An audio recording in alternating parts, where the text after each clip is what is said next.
নেতাজির জন্মদিনে শ্রদ্ধা জ্ঞাপন বিরোধী দলনেতা শুভেন্দু অধিকারী। নেতাজি থাকলে দেশ ভাগ হতো না, নেতাজি প্রধানমন্ত্রী হলে অখণ্ড ভারত থাকতো মন্তব্য বিরোধী দলনেতা। রামরাজ্যের পর কি এবারে অখণ্ড ভারতের স্বপ্ন বিজেপি?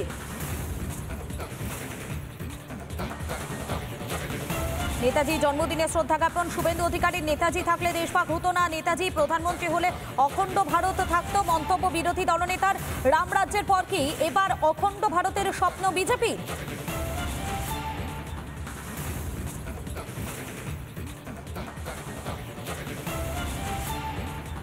নেতাজি সুভাষচন্দ্র বসু যদি ভারতবর্ষের আজকে প্রথম প্রধানমন্ত্রী হতেন তাহলে অখণ্ড ভারত খণ্ডিত হতো না এবং ভারতবর্ষের সকলের মুখে হাসি ফুটতো।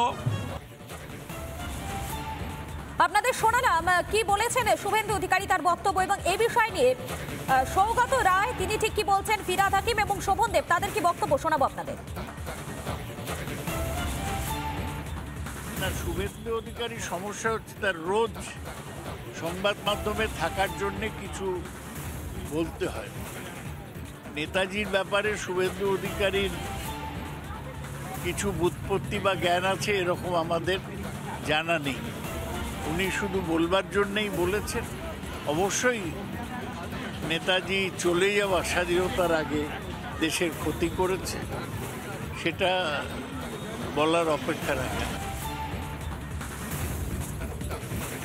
নেতাজি কত বড় মানুষ ছিলেন এবং দেশকে এক রাখার জন্য কি করেছেন, এবং আমি নিশ্চিত যদি নেতাজি বেঁচে থাকতো তাহলে দেশ ভাগ হতো না।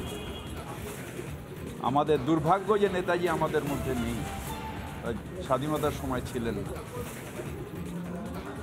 তাই ভারত সাফার করেছে আর আজও সাফার করছে যখন নেতার সেই আদর্শ থেকে বিচ্যুতি ঘটছে। তখন